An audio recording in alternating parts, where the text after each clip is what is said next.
My guest today on the Buck Stops Here could perhaps be best described by one word, and the word I would use is unputdownable. The other word some people may use is combative. She entered the Modi government's cabinet as its youngest minister and has been in the headlines ever since. It is my pleasure to welcome on the Buck Stops Here the Minister for Human Resource Development, Smriti Irani. Hi. I'm glad we are finally doing this at your residence here in Delhi, and we're going to take a morning walk through a very interesting neighborhood because I believe Rahul Gandhi lives not too far away from here. Lives right across the road. My apologies for delaying the interview with you. You've been pursuing me for 1.5 years now, and I had a good reason to delay. What's the reason? Well, you have a hate-hate relationship with our supporters online. And most of our supporters have this angst that when Barkha is not so kind in her words and her retorts and her interactions with us, why would we have a la-di-da kind of a relationship with her? I'll tell you something about those online supporters. They seem to watch everything I do. Chapter and verse they quote it. So even if they don't like me, they don't ignore me. I think that you're not the only one that they watch. I feel that the internet now has given us that additional leverage where we are not dictated to by the or projected a particular image by a particular set of people. I think in the age of Google, every citizen now is empowered with additional information. Citizens who do not hide behind the cloak of anonymity, but they come out with documents or interesting data, and they don't want to be sitting ducks who are doled out a narrative. They want to engage. That engagement at times gets heated. Which is fine, but shouldn't one one engage with all manners of opinions? Like even if your supporters, you say you don't like me, as a politician, you should, don't you think you should engage with all kinds of opinions, all shades of I media? engage with all kinds of opinions, irrespective of whether they are in the media or not. As a politician who has fought one of the toughest electoral battles in 2014, I was witness to people who are architects, lawyers, who go to a 9-to-5 job, who left everything and came to Amethi. I had a woman who was 7 months pregnant, left aside everything, irrespective of her health challenges, sat there because she believed in an ideology. And when I look back as to who do I owe my success to, it is these people that I owe my success to. It is these people I'm answerable to, apart from the people of the country, whom I serve as a cabinet minister. But you know, while I'm glad you're finally doing this interview on a lighter note, there are some Modi supporters who don't like either me or you, and I can think of one, Madhu Kishwar.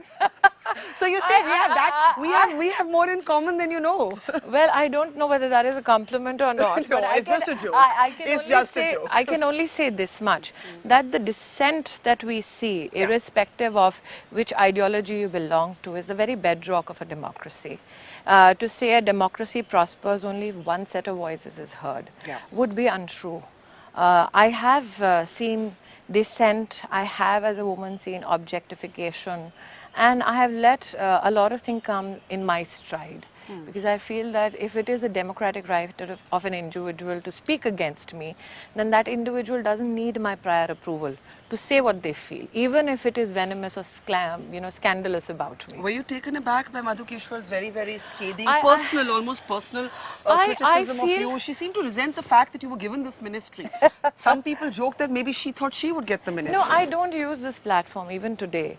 When I have the opportunity to express myself, to give individual attention to any one individual who deems it fit to criticize me. How personal an attack they mount is their choice. Were you hurt? Were you angry? You know, you're very quick to retaliate to a lot of other critics online, but I've never seen you retaliating to I always attack somebody who is trying to spread disinformation. But I'm also intelligent enough to know when there is a particular imagery that is being projected only so that I can be engaged and be a part of mudslinging. So I know how to distinguish between the two. So you think that's what she's been trying to do? Like I said, if you are wasting 5 minutes of an interview with me on her, that is your prerogative. That's a good point. That's a good point. I was only making a limited joke that we have that in common. No, I think that one needs to recognize that beyond our constitutional positions, we are also human beings. Sure. So when you talk about me in a particular light, you need to recognize that my children, my family also read, also watch. And more than anything else, I am answerable to them to allay their fears as to why would people talk about me like this. For instance, I mean, just a month ago, I went to my son's PTA meeting. He's 14 years old, and his class teacher told me, Mrs. Rani, why don't you have a sas or a mother at home? And I said, why? She says, well, you're too much on TV. What does that mean? And you're a politician. I don't think you have the time to raise your kid. Oh, that's terrible. And no, but that is her opinion. No, but it's a terrible thing to say to a and- woman, right? It's the guilt and factor to a- that we put at the doorsteps this of is a women. working woman herself. So it's not as if she is somebody who is traditionally looked upon as regressive. This is a working woman who has a point of view. And I wanted to say something, and my 14-year-old held me back. He says, don't. And I said, why? He said, because you speak as a working mother. She looks at you as a minister. So That's very grown up of him at 40. yes, but your kids also tend to grow up Yeah. because they look at all this around. I had a colleague, he's a lawyer of repute, I can't name him. His 14-year-old daughter was picked up by the bunch of people who are anti-Modi. And they had that child and they told that child that, you know, your father is supporting Modi and, you know, you should speak against your father. They called a journalist, a female journalist, and say, interview this child, she will give you some bombastic headlines against the father. It is the journalist who said, I can't do this to a minor kid, and walked away. But this is the story of our lives which never get told. Let me ask you, since you've spoken about your kids and they must look at you being in the headlines all the time. Have you made your peace with being in the headlines all the time? Often some would say for the wrong reasons. I've been a public person for the last 15 years. But did you expect to get this kind of media scrutiny? What are the right reasons? Am I to be quiet only because now I'm a minister? Am I supposed to, as some youngsters call it, lump it and be absolutely quiet when somebody tries to spread disinformation? There are times when many issues, I mean, I was in Goa, there's an incident that happened and people said, "Arey, chup kyun nahi the aap? आपको बोलना नहीं चाहिए था." मैंने कहा, आप क्या ऐसे आप क्या एक्सपेक्ट करते हैं कि अगर कोई पुरुष ऐसा करे तो मैं क्या कहूँ, भाई साहब मैं अबला नारी हूँ, मत कीजिए. I said, as a woman, it is my right to call the police. ये तो मैं कैबिनेट मंत्री हूँ, इसलिए मैं अपनी कॉन्स्टिट्यूशनल मर्यादा को समझती हूँ. और मैंने उस गुस्से के साथ रिएक्ट नहीं किया जो एक साधारण महिला करती. पहले मारती फिर पुलिस को बुलाती. मैंने कहा लेकिन मेरी अपनी एक मर्यादा है और उस मर्यादा में मेरे अधिकार जो मैं कर सकती हूँ इस्तेमाल, पुलिस को बुलाना वो मैंने किया. So irrespective of the fact that I'm supposed to be a this demure cabinet minister. I don't think that word has ever been used for you. I'm supposed to lump it. That is one word that has never been used for you. I'm supposed to lump it and people are supposed to tell me when is it appropriate to talk. But my understanding is, when did I give up my right to free speech? When I became a minister. So, I mean, I was recently in a Women on the World conference. I was right there at Tina Brown and I was going to ask you about that. You said that no woman in your experience in India is dictated to on what she should do, who she should meet, what and she what should is my wear. experience?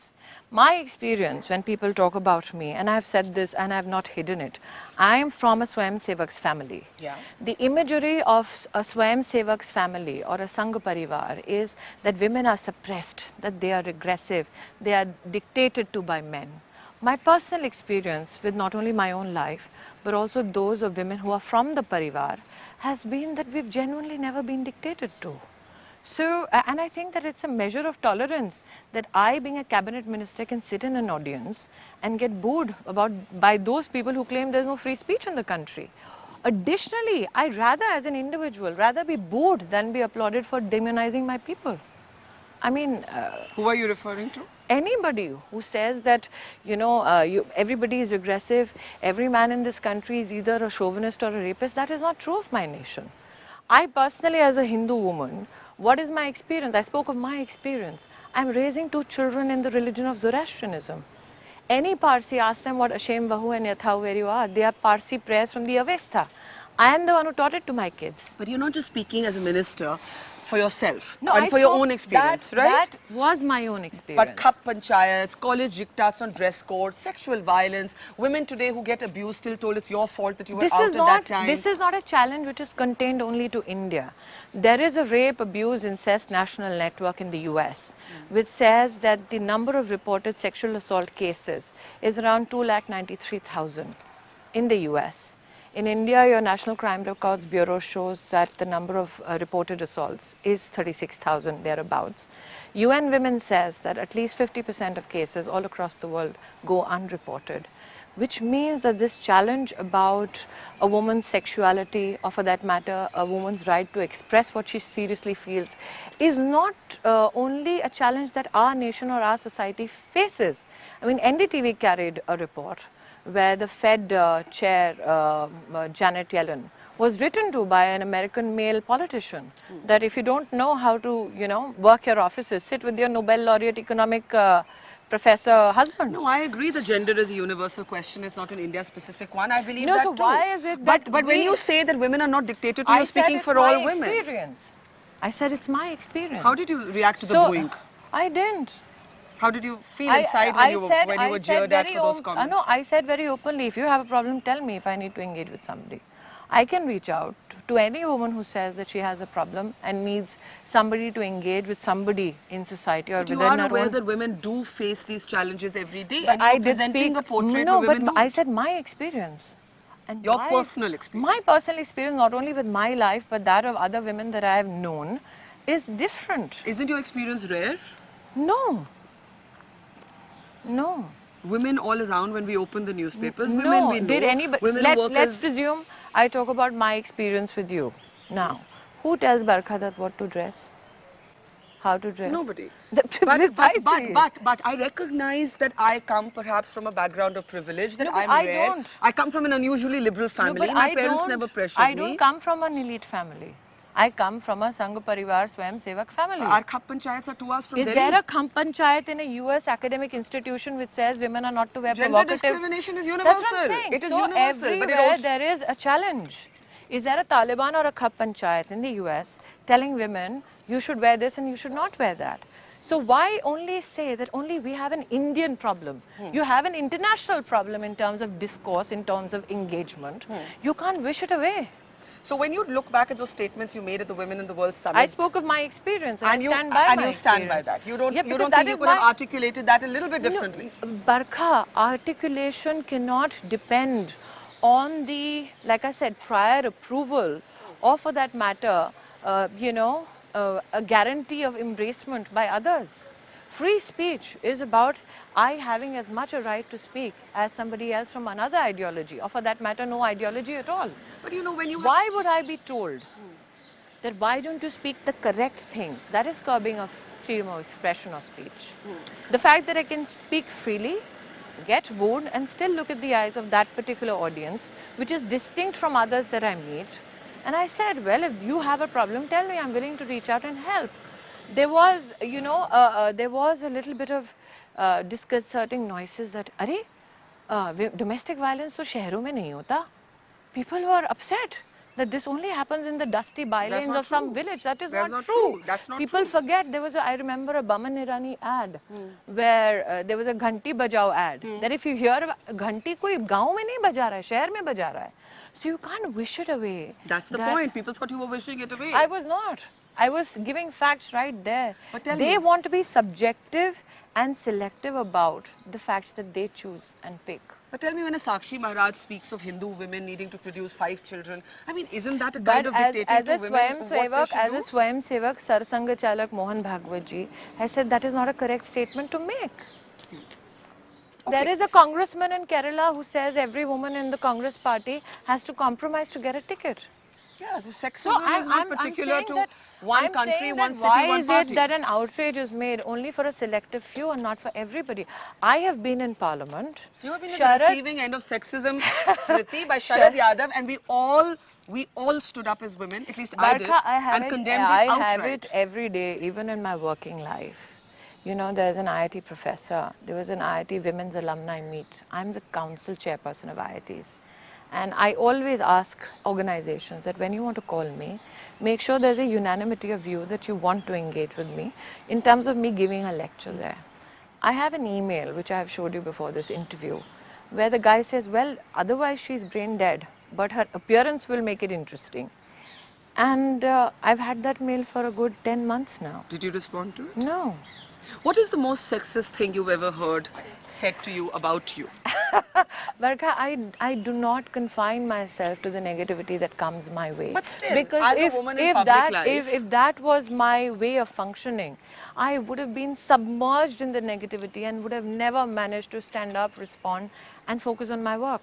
But as you It said, is a you're not just a fact. politician, you're also a human. No, I am a human And you're a being, and I woman. know You're a when- woman in public life. No, I think that when you judge me, you will see that in the past 1.5 years, what has been my contribution as a politician? The Prime Minister spoke from the Red Fort and said, is there a possibility that we have around 2.5 lakh schools without separate toilets for girls? Can we make those toilets in 1 year? It is a infrastructural impossibility for people. But I did it in 1 year. But nobody spoke about it because these are the positive messages nobody cares about. For the first time, a so-called unpad me leverages technology to ensure all NCERT books are given. So-called unpad you? No, I don't mind. I have said this in the Women in the World interview also. That when I think of the Sanskrit shlok, Vidya Dadati Vinayam, it means with knowledge comes humility. And those who would want to objectify me academically might be knowledgeable, but possibly that humility has not seeped in.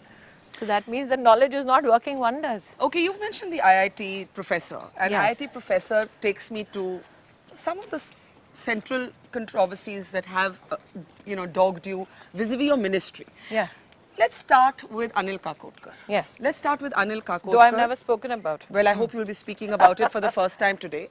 Anil Kakotkar said that you had a very casual, your ministry had a very casual approach to how IIT directors were being selected. No. He didn't want to be part of the process. He put in his papers. He then said you convinced him to stay on and complete Yes. his term. Yes. Now that all that is behind us, do you believe that antagonizing somebody as respected as a nuclear scientist like Anil Kakotkar is something that could have been handled The problem lies in differently? the question that you posed. What's the problem? Is my responsibility towards the taxpayer and those even who don't pay taxes, is my responsibility towards them, or am I to use my office to make sure that I cozy up to any such people that you deem intellectual or who are celebrated as intellectual? Why I say this is that I've never spoken about Dr. Kakotkar, and I say this today. I, as a chairperson of IIT Council, had an opportunity to sit on selection of 3 directors. As propriety and as the law demands, the chairpersons of each IIT was very much a part of the selection process. People are supposed to apply for the job, get interviewed, and then come up to the final round. I saw a name which had not applied for the job, which had not done any interviews. And I told Dr. Kakotkar that I am to step out for a parliamentary meeting. Kindly ensure that this name, which has not applied for the job, which has not given any interview, does not make it to the final round because it's illegal and it's improper. Which name was it? Whichever name. It's a part of records. And you're What saying I'm that name had not gone through the due process. Due process. And I said, who picked that name? He said, I did. I said, sir, with all due respect, this cannot happen. I said, in my absence, kindly don't interview this gentleman, otherwise you will sully the entire process. I come back and I'm told, maine interview kar liya hai. I said, sir, in that case, you have to call everybody who applied for the job again, so that they give their interviews again. And this gentleman be told that next time he wants a job, kindly put in, a word by applying for the job, giving interview, going through the due process, and then. He was slighted that I am Dr. Kakotkar and why won't you listen to me? I said, I am supposed to listen to the rule of law. Does that mean that I get clobbered in the media for what Dr. Kakotkar said about me? Absolutely, that is his right. But what I am saying today are papers which are available with me, which I can prove in a court of law. So who did we end up picking, Barkha? That is also very important. We ended up picking one of the foremost names who has designed communication technologies for Indian missile systems. We picked a guy called Pushpak Bhattacharya, who's celebrated for his work in ICT, especially for translation of languages. And these are the quality men of academia that we picked.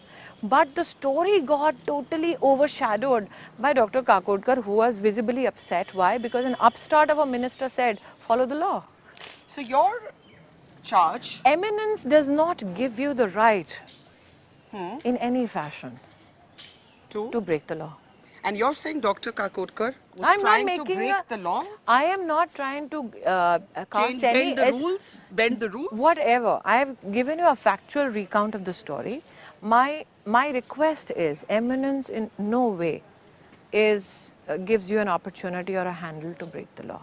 What I speak today is very much on file. I never speak without evidence. If he had indeed bent the rules as you're suggesting, why is it that after he resigned, you did ask him, according to him, to complete his term? He was supposed to complete his term. I spoke to him. I said, sir, would you please complete your term? And he said yes. That's it. It's as simple as that. An opportunity was an attempt to, deviate from process of due process was stopped by me.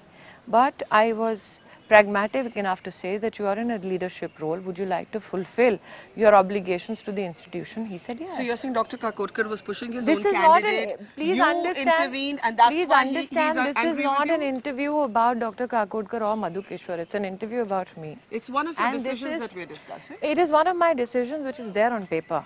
It is not something that I can fabricate or be at the top of my head tomorrow. If I have to answer this in Parliament, I have the papers to prove it. Okay, let's move on to another controversy, if we can use that word, that often accompanies discussions on the HRD ministry. That many of the key appointees are people who have an affinity with the RSS, about whom you've just said you've had a long family association for many, many years. Yes. But one would imagine that you would separate that from being minister. No, but I'm not saying that that makes you, that qualifies you as an academician who shall be appointed. I'm very clear on that. Okay, so when we look at the gentleman who heads the ICHR, the Indian Council for Historical Research, who has argued more than once that the Ramayana and Mahabharata are in fact historic texts. This is who has on occasion justified and validated the caste system. Let me tell you this. The gentleman that you speak about was made a national professor by none other than Arjun Singh, who was not a Sanghi nor was he a BJP member. He was a Congress stalwart. Now, does that imply that Arjun Singh was a closet RSS man? So how is it okay for a Congress stalwart to pick an academician but not okay for me? Is an ICHR head a bigger deal than a national professor? I think that one needs to understand that just because you have a particular ideological affinity or a background of any sort, that doesn't mean that constitutionally you do not have the right to receive a job or a post that you are otherwise deemed fit for under a Congress regime. Do you agree with his views? As a minister for HRD, are you concerned that the person who in charge of ICHR believes the Ramayana and Mahabharata to be historic texts? As a minister in a government, I cannot subscribe to or propagate my personal views.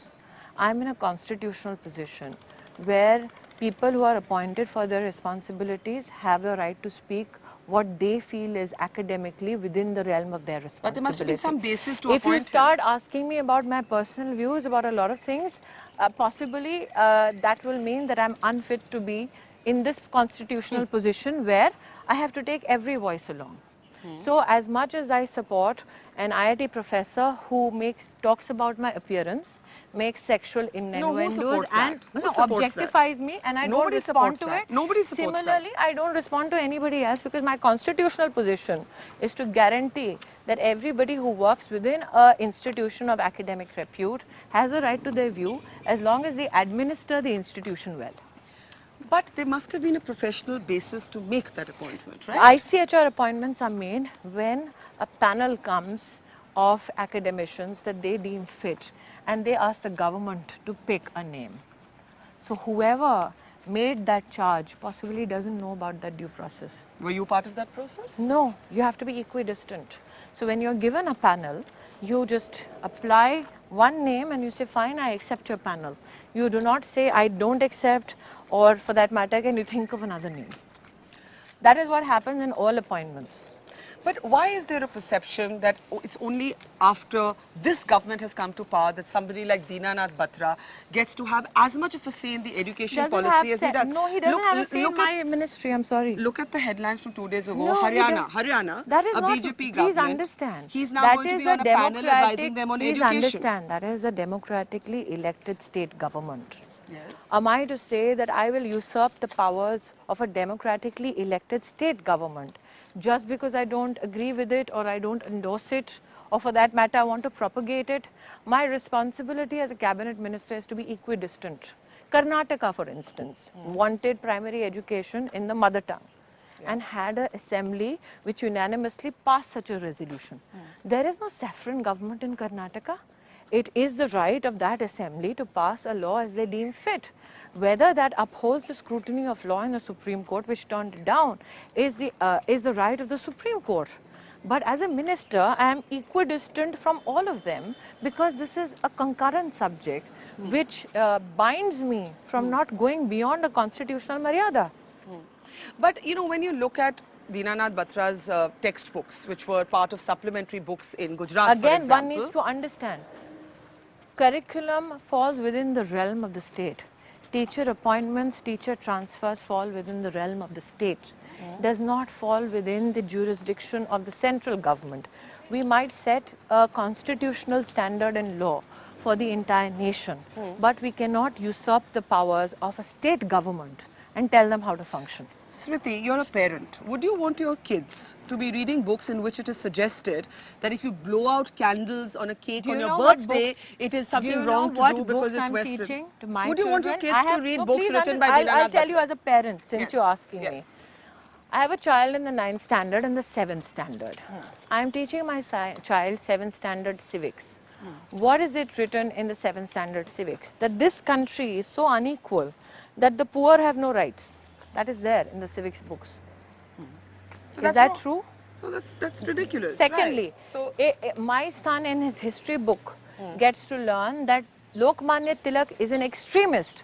Now the same child reads the newspaper in the morning and knows that extremism is defined by a man like Osama bin Laden. I have to sit there as a parent and tell him how Tilak was not an extremist, but Osama was. So, like I said, challenges are aplenty, but I need to distinguish between the parent and the minister, and that is what I do every day. But even as we are talking here, today there's a So seminar what is interesting Yeah. is that how come you never do stories on... on the fact that Tilak is being presented as an extremist? But textbook curriculums have How long come been there a is subject, long been a subject how of come media there debate. is how come there has never been a we the people on demonizing great freedom fighters like Tilak or Netaji Subhash Chandra Bose, or for that matter even a Bagha Jatin does not get a mention? But there have been many We the Peoples on whether politics has actually taken over No, that's a textbook very- writing That's a very by the convenient right way. and the left. I include the left in it. No, that's a I very do convenient include- way of I do camouflaging. include the left in it So as when well. you are specific to a particular individual in the modern context, also be specific now about other historical greats who have genuinely been projected in a very unjustified fashion. But you haven't answered But my then I'm question. speaking as Okay, a- so you're saying Barkha is a hypocrite, she hasn't done these shows. No, Chalo. I'm not but you saying haven't it. answered No, my no, question. hang on. I'm not saying it. You're saying it. It's a declaration by Barkha Dutt, not by me. I'm being ironic, but let's come to the question. Huh. What is a Dinanath Batra for you? And I'm asking you this because even today, Delhi University Sanskrit Department is organizing a seminar. He's a keynote speaker. Barkha, He's advising the autonomy- Haryana government. Autonomy cannot be conditional. I cannot say Delhi University has autonomy for every other thing but one seminar. I cannot say Haryana government has the constitutional right to declare certain policies for its state but for this one particular What is individual. the influence What that is Dinanath Batra What has is on this your stuff ministry? that nothing, zero. Have you met him? No, Never. no. He's never come to meet you. No, why would he come to meet me? Because I have opened up. He's advising one So- BJP government on their education policy, Haryana. So- He's writing supplementary You textbooks. can flog this in horse as Gujarat. much as you want. But what I have not done, I shall not declare. I'm just asking you what he is. So let me tell you what How I do you have see done. him? How do you I see don't. Dinanath Batra? I don't. What do you mean you don't? I don't. He doesn't matter? No, I'm not saying that. As a citizen, he has a right to his opinion and his speech and his expression. But why would I sit in judgment of him just because I'm a cabinet minister? Do I sit in judgment of you? I think don't. sometimes you do. No. No, but- Otherwise, if I did, Barkha, I would say, अरे आपको ED का notice मिला, मुझे interview नहीं करना चाहिए. आपका radio में नाम है मुझे. I don't sit in judgment of anybody. No, but those You are see questions. the beauty. No, I'll tell you the beauty of this. I mean, I look at it from the background that I belong to. You had, I mean, this might not sound like a very political interview, but you had Krishna Bhagwan telling Arjun in Gita that this is the architecture of life. This is how one responds to relationships. This is how truth wins over the untruth. But at the end of it, Krishna says, Yatha ichchasi tatha kuru. Do as you shall please. So when my God doesn't sit in judgment of others, why should I sit in judgment? No, it's not about sitting in myself? judgment. See, all of us I'll tell you what all I of us can- in the public I'll eye, tell you- all of I'll us tell in you the what public I eye. can do. Huh. I can tell you what I can do. Okay. What did I do in the history of this country? Never before was education policy derived by engaging directly by the people, with the people. We said we have around over 2.5 lakh village education councils. We have all the blocks, all the districts, all the states that need to deliberate upon education. Tell us what you want. Give us that documentation. People said, "Arey, koi nahi karta yahan pe, kaun bolega?" But today I am witness that over 853 villages have put up their resolutions for education on mygov.in. We have a drafting committee headed by a gentleman called TSR Subramaniam. Last I checked, Mr. Subramaniam had nothing to do with the saffron agenda, which means as a government we have said that let policy have a reflection of the will of the people of this country. But because for too long they have been told from the top up, this is what is good for you. And that is not how I saw policy unfold in the country. But Smriti, you know, as people in the public space, you much more than me, we're all used to answering, we are used to asking questions, we're also used to answering So I'm questions. answering your question. So the question I come back to is, do you accept that in the last year plus, we've heard more from Dinanath Batra than we used to earlier, and why is But that? my issue is this: why haven't you gone to those 93 or 96,000 villages yourself? You haven't. They are speaking. You don't want to listen, or you don't want to project it. Now that is not their fault. They are speaking. Now, how far do you push this principle of what you call autonomy? You said you can't have selective autonomy, right? You can't. Now, you forwarded a letter from a Mr. Jain talking about how there should be vegetarian food in the IIT canteens. And you said, I simply got the representation, I forwarded it. Under the public grievances mechanism. Why was this work, why was SSK Jain's Please letter, understand. who has again an RSS affiliation, worth forwarding? Why was it worth I'll give you another example. What is autonomy? Autonomy is that I have an IIM somewhere in Uttar Pradesh where a professor was hauled up by the chairperson. Why?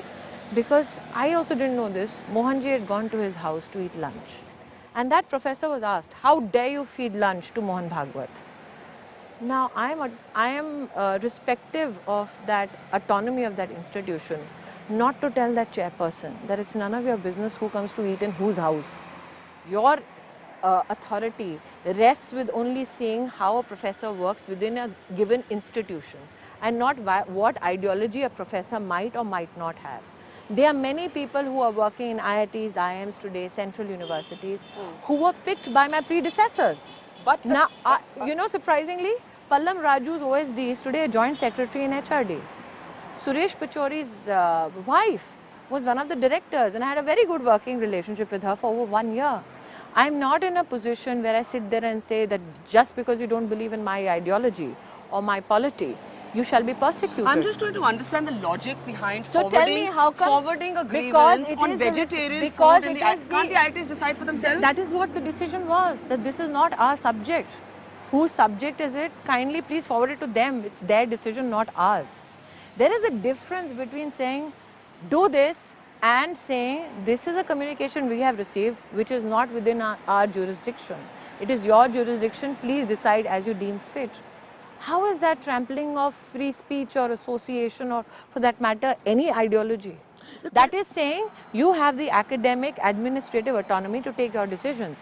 Under the rule of law, especially when it comes to public grievances, an officer, I don't think many people understand, are duty bound to forward information that they get so that it gets processed at the given institution. It is not our right to direct. We can only say, we've got this is your baby, please answer.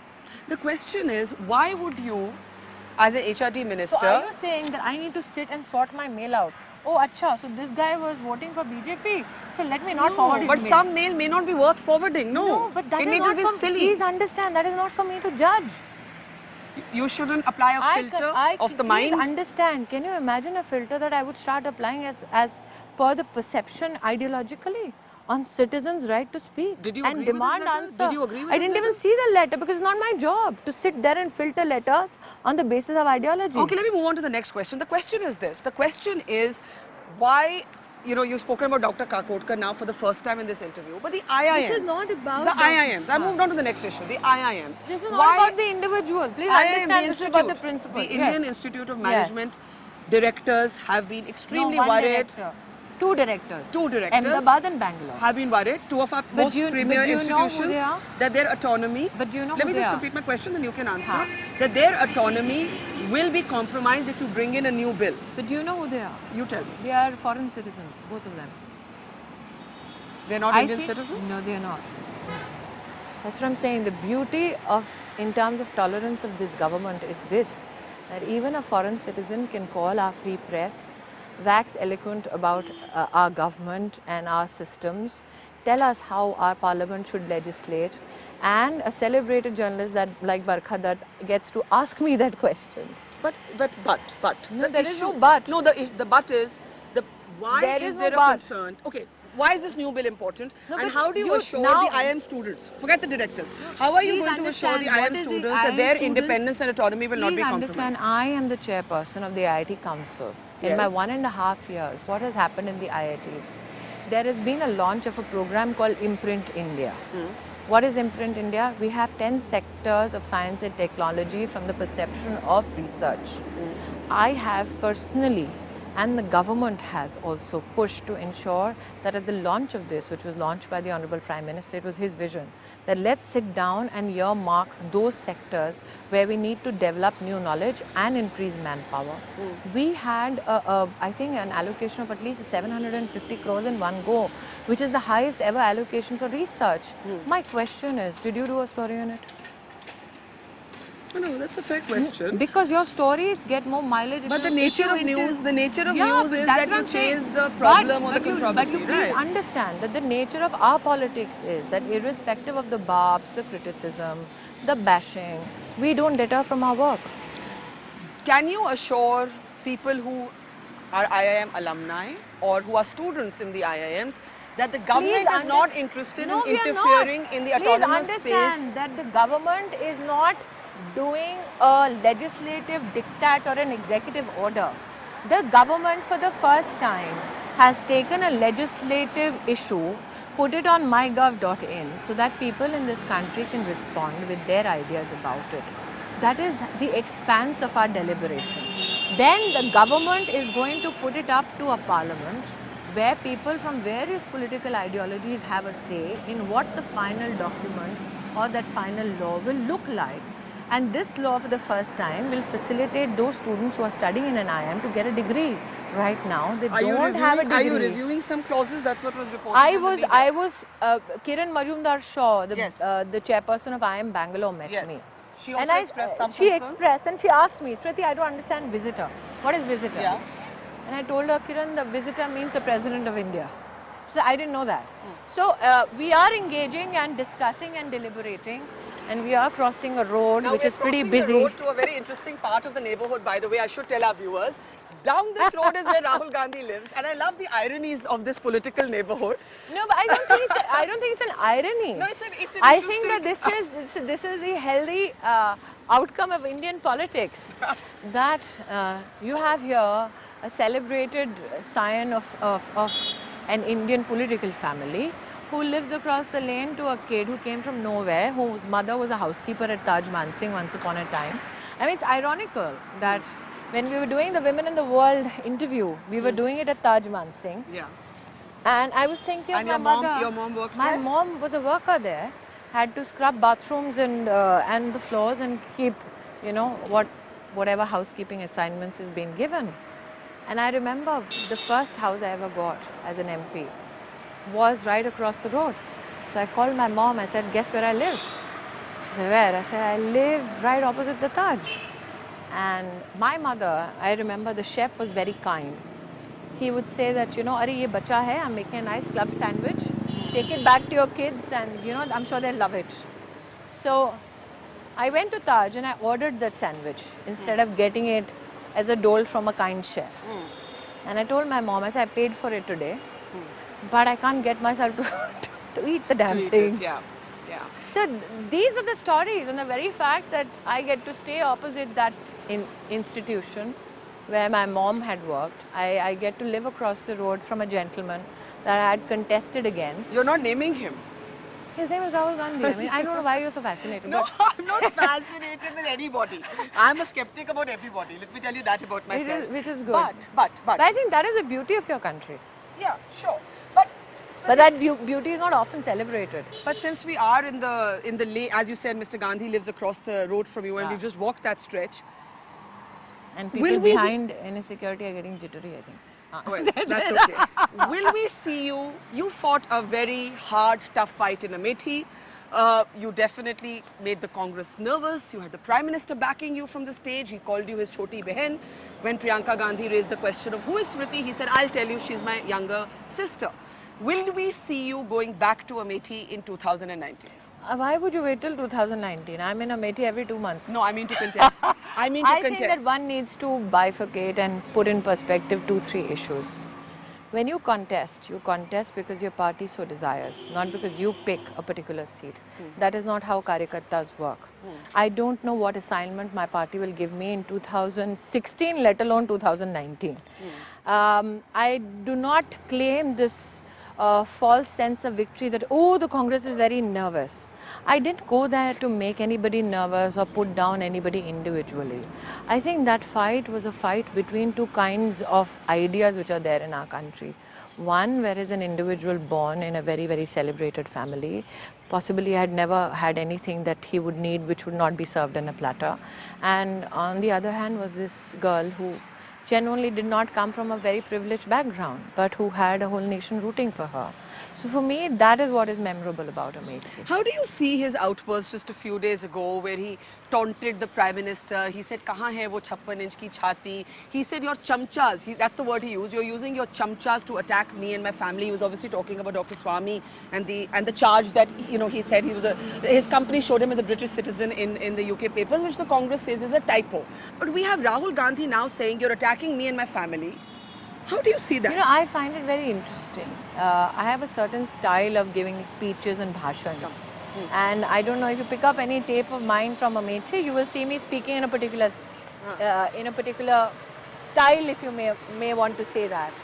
It's interesting. I found that Mr. Gandhi had a resonance of my style of speaking. Oh, you're saying Rahul Gandhi was copying Smriti Irani. You are. I don't take it as a compliment. I'm not taking it as a compliment No, at but all. more seriously. More seriously. No, but on a serious What do you note, mean you felt he was talking like you? No. I'm cracking a joke like you, cracking a joke about a certain Miss Kishwar. Okay. I'm of the opinion that this is a free country. He has a right to speak about whatever he wants to speak about, roll up his sleeves as much as he wants to. And I think that decisively it is a Lok Sabha election which settled the leadership issue between him and Mr. Modi. And insofar as Mr. Gandhi crying victim, I feel that just yesterday when he was in UP, with a gentleman who threatened to cut Modi to pieces. Imran Masood. Whoever, I mean, I don't even want to repeat his name. I think that shows the true nature of his polity. So for me But the to Congress say, would turn around and say, you have your Aditya Nath, you have your Kailash Vijayvargiya who asked Shah Rukh Khan to go to Pakistan. So there are motor mouths in both parties, I don't right? think Hate that you mongers need in to, both I parties. think what I celebrate about my country is that Yusuf Saab had to come and rechristen himself Dilip Kumar to be a superstar. That's what he felt comfortable with. But an Amir, a Shah Rukh, a Salman, they are superstars and they've never hidden their religious identities. Like I said, I as a Hindu woman are bringing up 2 Zoroastrian kids. And I think that is the beauty of the diversity of faith and understanding in our country. And I'm of the opinion that till such time these issues are there in our society. I've spent 15 years in the BJP. Yeah. And nobody has ever asked me what kind of an Irani I am. This is the first time I'm talking about me being a practicing Hindu. But in 15 years, nobody has asked me, are you a Muslim Irani or a Zoroastrian Irani? Nobody could care less. So how do you see his outburst? Who's outburst? Rahul Gandhi's. I don't. I have genuinely a lot of work on my hands. We had a statement or a kind of interview to PTI from his brother-in-law, Robert Vadra, who described himself to be a political tool. And he even said that, you know, if I wore kurta pajamas instead of the suits I wore, and, you know, I'm just not a hypocrite, then maybe I wouldn't have been attacked in this way. So I am being used as a political tool. Let me just use what Mr. Vadra said to a camera person, I think from ANI. Are you serious? Well, he expressed regret for that finally. I'm of the opinion, like I said, speak all you want and do as you shall please, as long as you don't break the law. That's my understanding of the nature of things in my country. How do you see this government proceeding with the cases against Mr. Vadra? We've had the Chief Minister of Haryana virtually declaring him guilty before the rule of law shall prevail, and my party, my government has always said the due process of law shall prevail. You mentioned Amir, you mentioned Shah Rukh, you mentioned Salman. Then I mentioned me. And you mentioned you. At the Ramnath Goenka Awards, you had Amir joining the debate on intolerance and saying that he'd been disturbed and felt a sense of alarm at everything he's seen in the last 6 to 8 months. He even said his wife Kiran Rao had discussed whether for the sake of their child they should move out of India. This is a pretty damning indictment coming right after Shah Rukh Khan said what he did. How do you see Amir's comments? I think that Amir is a brand ambassador for tourism in our country. Incredible India. And that's what's incredible. That he can be a brand ambassador for our government, for one of our initiatives. At the same time, he can be on a platform in front of the INB Minister of the country and speak his mind. I won't get into what individually his family felt. It is his right to express that. So I feel that, like I said, we are tolerant enough for me to look away when a man objectifies me as not a cabinet minister but as a woman. We are tolerant enough when I can get booed for saying my experience as a woman is that I have never been dictated to. And I think we are tolerant enough, like I said, for us to encompass every voice that comes in this country. The very fact that people are speaking out is a very indication of a thriving free speech in our country. But when you come down to what Amir actually said, and you pointed to the kind of interesting contradiction that he's actually a brand ambassador for India. Are you suggesting a kind of double speak there? Is that your charge? I'm not. See, Amir having a political point of view is not new to what the Amir Khan I see. Yeah. He's spoken about being with Medha Patkar and being with other issues in the past. Yeah. And I think that my position constitutional is such, Parkha, that I can't engage with asking people to explain their political inclination.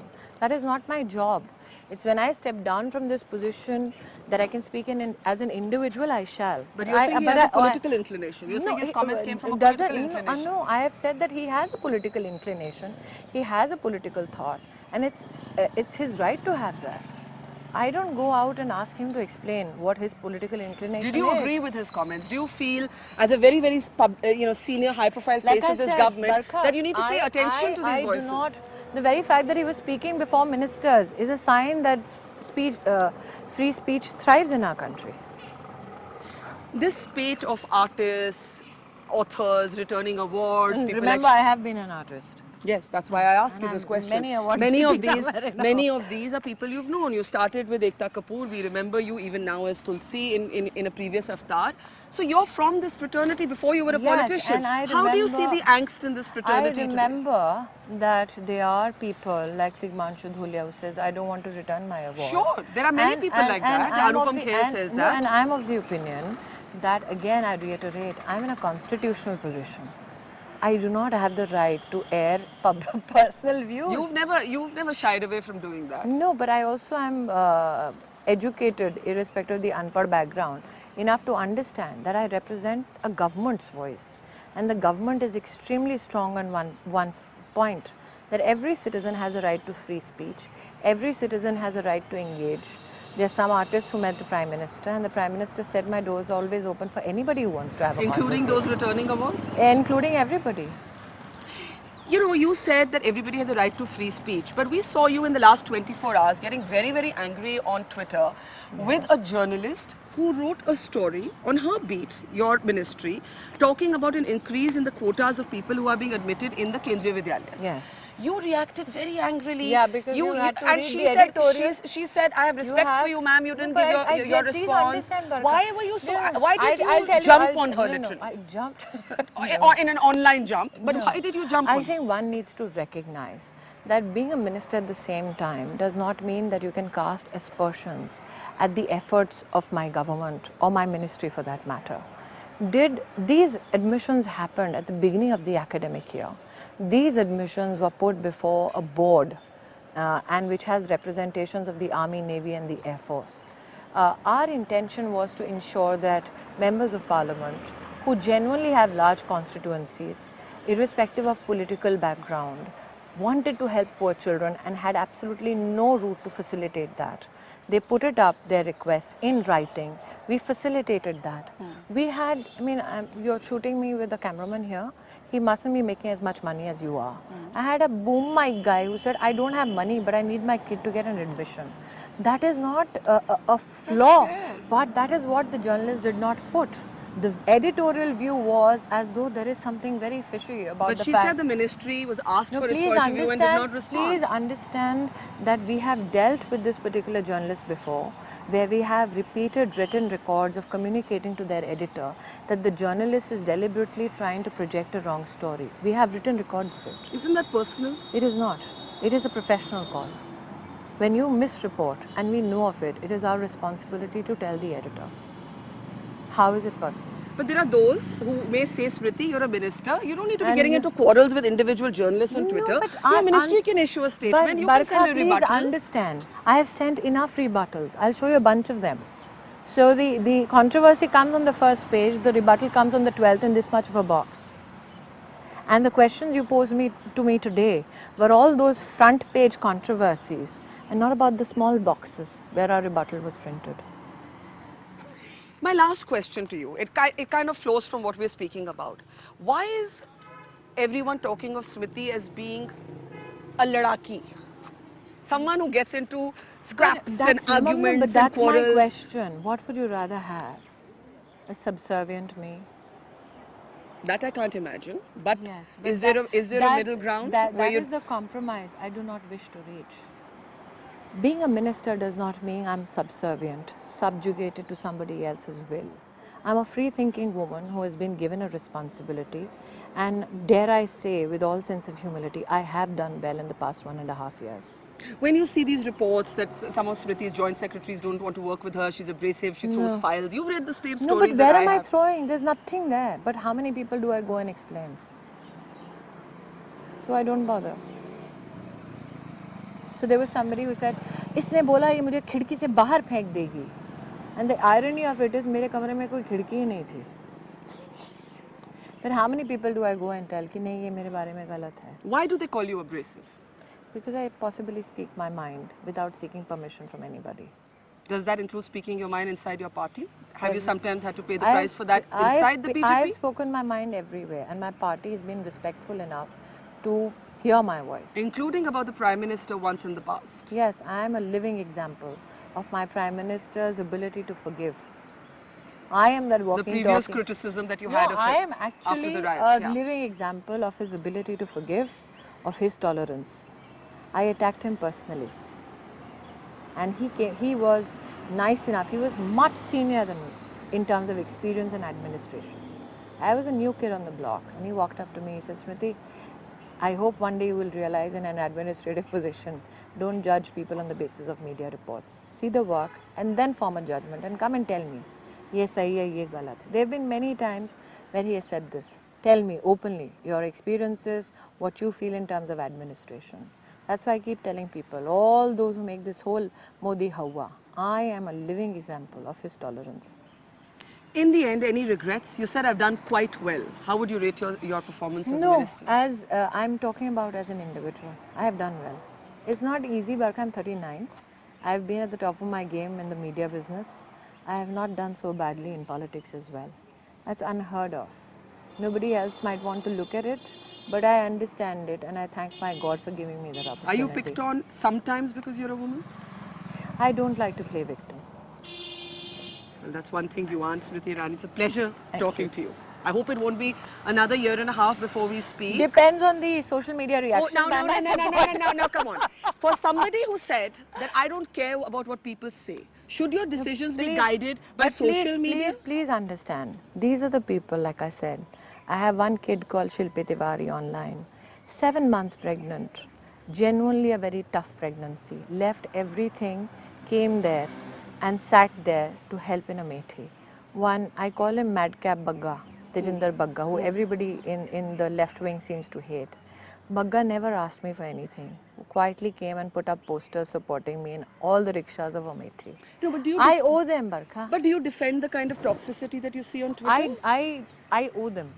That's fine. Am I not at the receiving end of toxicity? We all are in different ways, I right? don't cry victim then. Nobody does.